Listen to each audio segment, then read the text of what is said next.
Selamat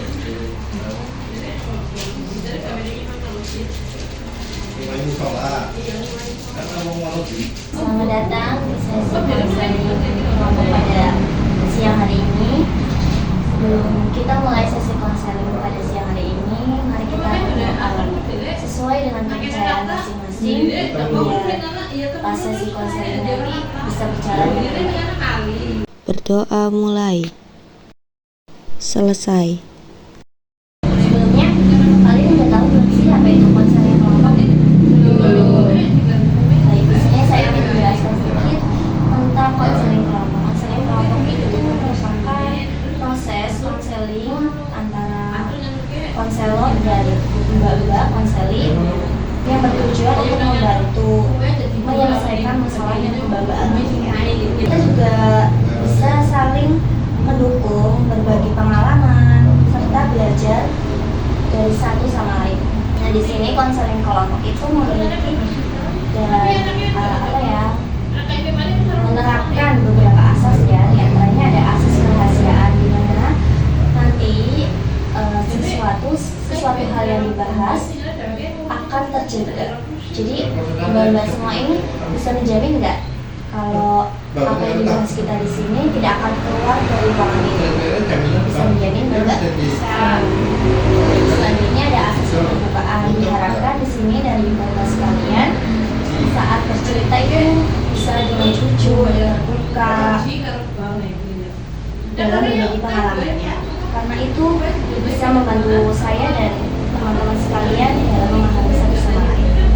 Selanjutnya ada asas penormatifan, yaitu kita harus memahami norma-norma ya, menaati norma-norma. Jadi kita saling menghargai cerita dari mbak-mbak satu sama lain. Lalu sesi kita ini akan berlangsung selama 1 jam. Setiap orang akan saya beri kesempatan untuk berbicara. Nanti saya yang mengaturnya dan berbicara. Sebelumnya perkenalkan, nama saya Dalita Laksmi Elisa sebagai konselor yang akan membantu jalannya konseling pada hari ini.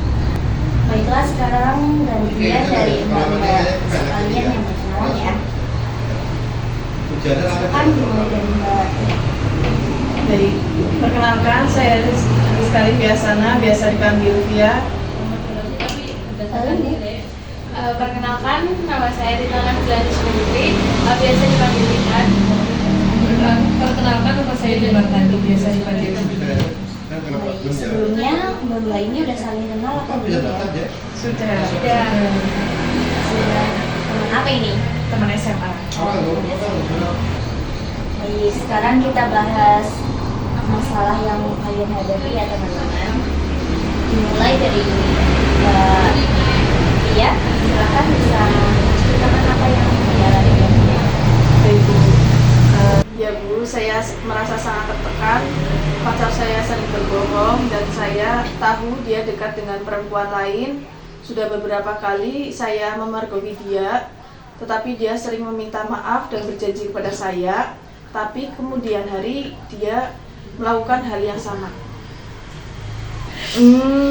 Itu pasti sangat membuatmu kecewa ya Mbak Fia. Lalu bagaimana kamu meresponnya?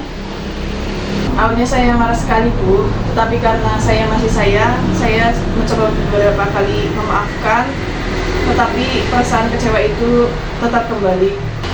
Jadi Mbak Fia itu merasa terjebak ya antara rasa sayang dan rasa kecewa yang terusan berulang. Jadi apakah itu berpengaruh dalam kehidupan sehari-harinya Mbak Fia? Saya menjadi sulit fokus dan sering kepikiran Bu, karena saya bingung antara dia setia atau dia mencari kesempatan lain. Baik, terima kasih Mbak Fia. Sekarang giliran Mbak Dwi. Silakan ceritakan apa masalah yang dialami oleh Mbak Dwi. Saya merasa sakit hati Bu. Saya tidak sengaja melihat pesan mesra dari perempuan lain di ponsel pacar saya. Saya sangat marah. Awalnya dia tidak mengakui. Baru setelah saya memaksa, dia mengaku bahwa sedang dekat dengan perempuan lain. Itu yang membuat saya sangat kecewa.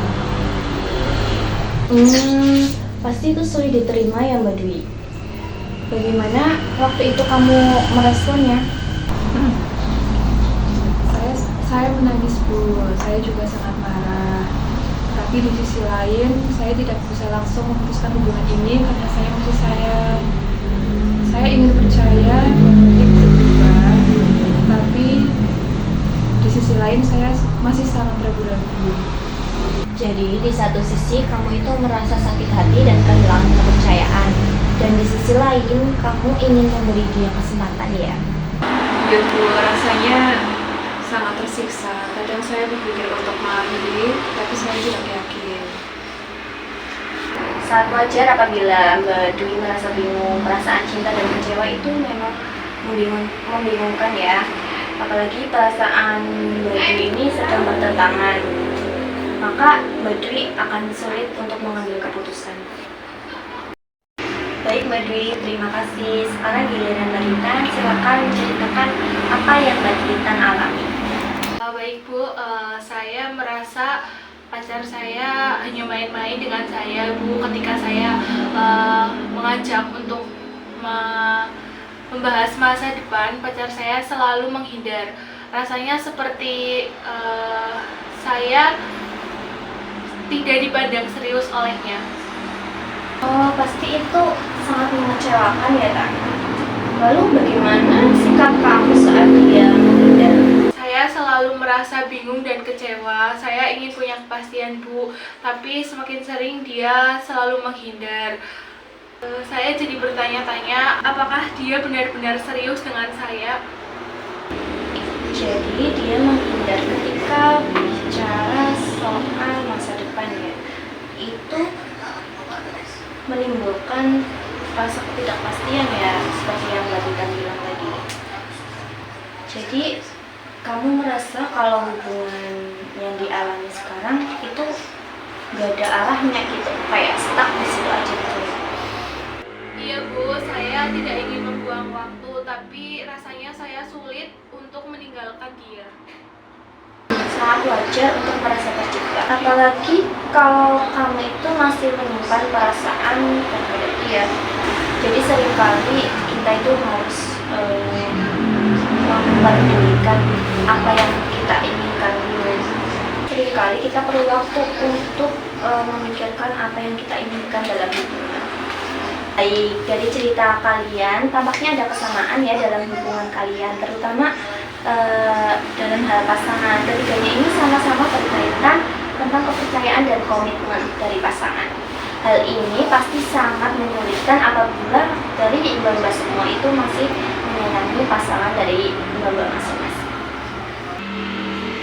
Ya Bu, saya bingung harus gimana. Di satu sisi saya ingin mempertahankan, tapi saya bingung terus disakiti. Via, jika kamu melihat situasi ini dari luar, apa yang kira-kira akan kamu lakukan?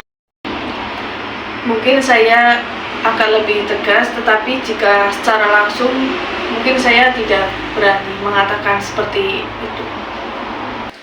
Saya setuju Via, saya juga merasa perlu lebih tegas, tetapi saya takut kehilangan dia. Setakut kehilangan memang membuat kita bingung untuk mengambil sebuah keputusan. Tetapi coba tanyakan pada diri kalian sendiri, apakah kalian itu sudah merasa bahagia dengan hubungan yang kalian jalani? Sejujurnya saya merasa tidak bahagia Bu, terutama karena saya tidak diberi kepastian, tapi saya berat juga untuk meninggalkannya. Itu adalah langkah besar yang kalian ambil dan butuh keberanian untuk menjalaninya. Menurut kalian, apa sih yang bisa membuat kalian itu melindungi perasaan kalian? Sementara kalian itu berpikir kalau kalian masih sayang sama pasangan kalian. Mungkin saya perlu memberi jarak sementara agar saya bisa berpikir lebih tenang. Saya juga Bu, kalau tidak ada perubahan, saya perlu mulai mempertimbangkan hubungan ini dengan lebih serius. Saya merasa lebih lega setelah mendengar pengalaman kalian. Ternyata bukan hanya saya yang merasa bingung. Saya sangat menghargai cerita-cerita kalian pada hari ini. Saya tahu ini tidak mudah, tetapi ini berbagi cerita di sini merupakan langkah awal untuk menjadi perubahan yang besar. Terima kasih telah berpartisipasi dalam konseling ini dan mendengarkan cerita satu sama lain. Apabila masih ada yang ingin dibicarakan, kita bisa menjadwalkannya sesi berikutnya. Baiklah, mari kita tutup sesi konseling pada siang hari ini. Berdoa mulai. Selesai. Terima kasih, semoga kalian bisa menemukan ketenangan dan juga solusinya. Terima kasih ya Mbak. Sama-sama.